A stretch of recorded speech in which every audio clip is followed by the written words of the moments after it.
السلام عليكم ورحمة الله تعالى وبركاته. معكم محمد في قناة إلا بغيتي تفهم. مرحبا بكم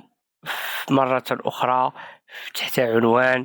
غادي نتكلموا على المعرض الفلاحي. كما شفتوا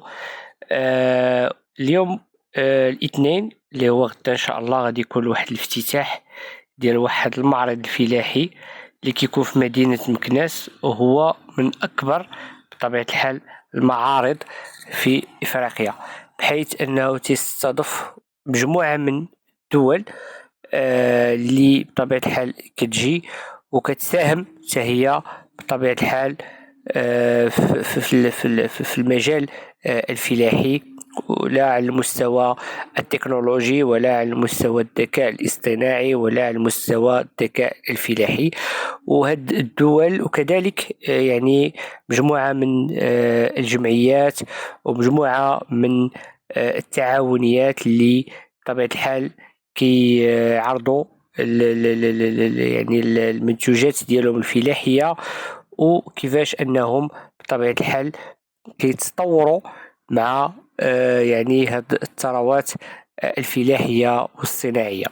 فكما شفتوا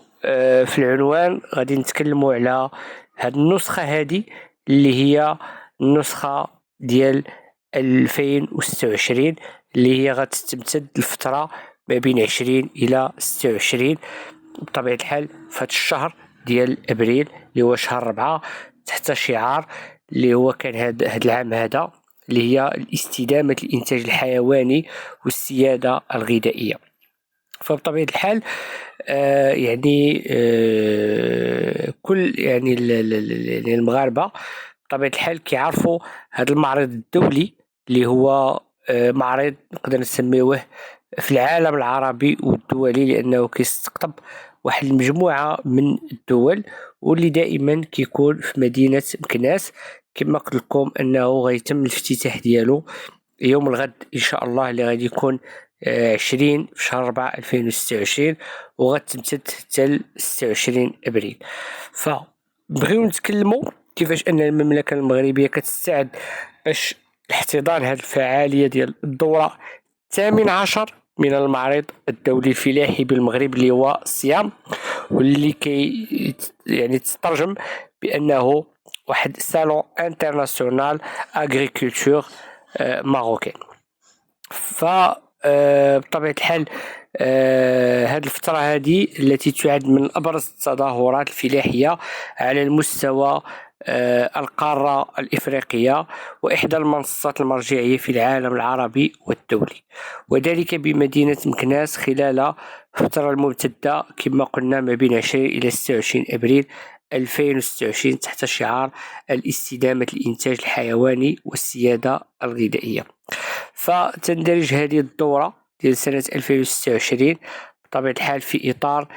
دينامية التحديث وانتقال البيئي للقطاع الفلاحي، مع تركيز خاصة على الابتكار التكنولوجي كما قلنا والاستدامة البيئية والأمن الغذائي. ويهدف هذا المعرض بطبيعة الحال إلى تعزيز الاستثمار الأجنبي وتشجيع التبادل العلمي والتقني، وعرض أحدث الحلول في المجالات الرقمنة الذكاء الاصطناعي اللي ولا مؤخرا بطبيعة الحال يدخل في جميع المجالات من أجل بطبيعة الحال التطوير ومن أجل المواكبة ومن أجل الاستباقية، مع بطبيعة الحال كذلك هو التكيف مع التغيرات المناخية. وبطبيعة الحال بموازنة مع المعرض التجاري سيستضيف الحدث يعني ندوات ومنتديات ولقاءات رفيعة المستوى مخصصة لمستقبل هذه الزراعة لتنمية المناطق القروية وتعزيز التآزر بين العلم والسياسة العمومية والاقتصاد الأخضر. فبطبيعة الحال كما قلنا كذلك كاين مجموعة من الفلاحين اللي كيكونوا منخرطين في تعاونيات وكيكونوا كيديروا منتوج معين في إطار المجال الفلاحي، فبطبيعة الحال كيشاركوا في هذا المعرض الدولي الإفريقي باش أنهم بطبيعة الحال أنهم يعني تكون واحد يعني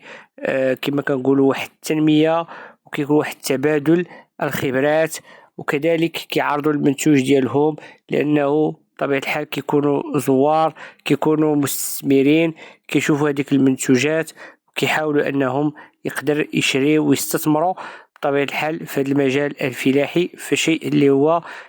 جد وجد مهم.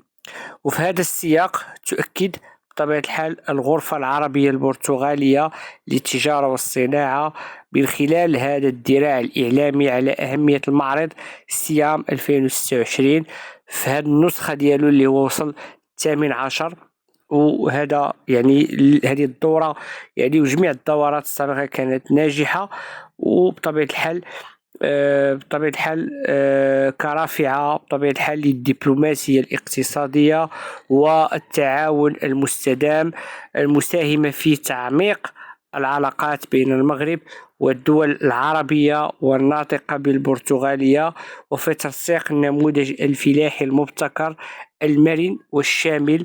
يتماشى مع أهداف التنمية المستدامة للأمم المتحدة. فبطبيعة الحال هذا من جهة، ومن جهة أخرى نبغي بطبيعة الحال أنه جميع بطبيعة الحال الناس يعني في خلال هذا الأسبوع يعني أن الناس يعني تمشي لمدينة مكناس وتزور هذا المعرض هذا اللي كتضم مدينة مكناس، باش أنهم يشوفوا هذه المدينة مكناس اللي هي مدينة عريقة، وكذلك يكتشفوا هذا المعرض هذا اللي هو معرض فلاحي اللي كيدار كل مرة في السنة، وكل مرة بطبيعة الحال كيجيب حاجة جديدة وكيجيب واحد الحلة جديدة،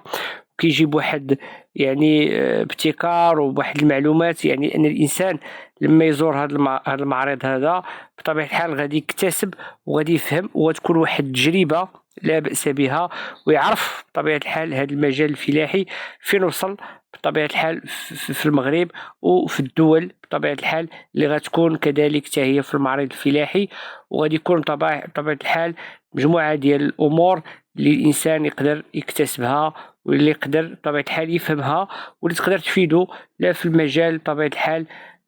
بغض عن النظر يعني الناس اللي عندهم تخصص ديال الفلاحة أنهم بغا يكونوا أكثر استفادة، لأنه غيشوفوا أمور وتجارب اللي هي حية وعندها بطبيعة الحال ويقدروا أنهم يسولوا، يكونوا خبراء ويكونوا مجموعة من الأمور بطبيعة الحال اللي تقدر